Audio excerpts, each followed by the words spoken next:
3 ans sur YouTube, 352 abonnés. Oui, tu as bien entendu. 352. Alors là, je sais ce que tu te dis. Mais pourquoi elle continue? Très bonne question. Mais aujourd'hui, je vais te répondre. Pourquoi je recommence tout? Ce que j'ai appris de mes erreurs et surtout ce que tu dois apprendre pour éviter de tomber dans le même piège. Déjà, ce n'est pas l'algorithme le problème. Enfin, pas que l'algorithme. Quand j'avais commencé en 2020, j'étais pleine de motivation. J'avais des idées, j'adorais créer du contenu, mais je n'avais pas de stratégie. Je postais un peu comme ça sans comprendre ce que YouTube attendait de moi. Un peu comme quand tu cuisinais sans recette. Tu mets tout dans la marmite et tu espérais que ça ait un goût. Ce qui n'allait pas dans ma stratégie, c'est qu'il n'y avait pas de régularité. Je postais une vidéo par ici, une autre 3 mois plus tard, et ensuite silence radio. Je pensais que ma passion allait faire de telle sorte que j'allais percer sur cette plateforme. L'autre chose qui n'allait pas, c'est que je n'avais pas de niche claire.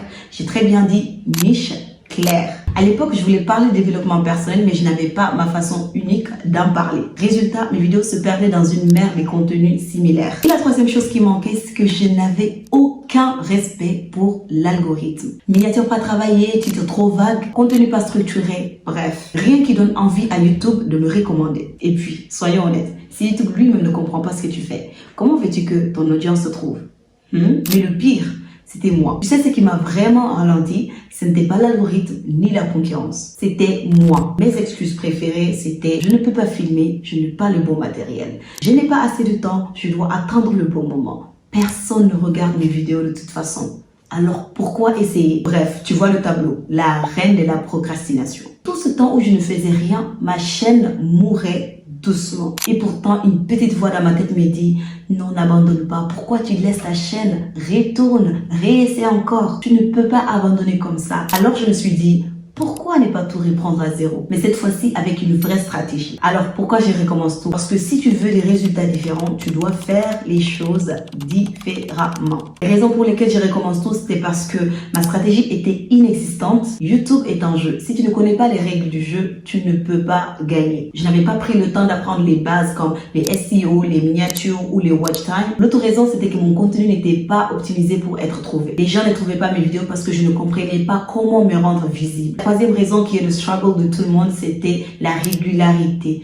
Je galère à être régulière dans mes posts. Tu ne peux pas espérer grandir si tu n'es pas présent. YouTube favorise les créateurs qui montrent qu'ils sont sérieux et surtout disciplinés. Et j'étais vraiment le contraire de tout ça. J'étais pas disciplinée et je n'étais pas du tout régulière. Disons, plus ou moins présente. Et une raison de plus pour laquelle j'ai décidé de vraiment rester, c'est que j'ai toujours confiance en cette chaîne. Je me dis toujours que je ne suis pas peut-être en train de faire ce qu'il faut pour avoir le résultat que j'espère. J'ai appris de mes erreurs et je suis prête à repartir avec un plan. Maintenant, parlons de toi. Parce que si tu regardes cette vidéo, c'est peut-être parce que tu es dans la même situation que moi. C'est-à-dire, on partage les galères. Alors, voici ce que tu peux apprendre de mes 3 ans de galère. Tu dois retenir que la régularité, c'est la clé. YouTube adore les créateurs réguliers, comme je le dis. Peu importe si tu postes une fois par semaine ou 2 fois par mois, tant que tu respectes le rythme, tu es sur la bonne voie. La deuxième chose que tu dois retenir, c'est que tu dois comprendre ton audience